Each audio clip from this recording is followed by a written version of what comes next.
In front of me is Motorola Moto G60, and today I would like to show you how you can add photos to text message.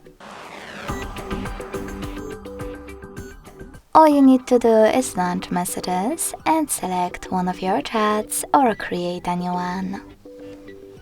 Then use this icon of a camera and the photo at the bottom left corner. And click on any photo that you wish to add.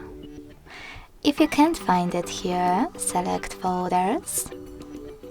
Hold the chosen one from recent photos, or select Images at the top to sort them better.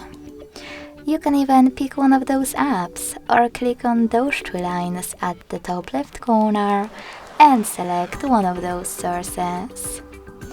Either way, after holding a photo, select at the top right corner to attach it.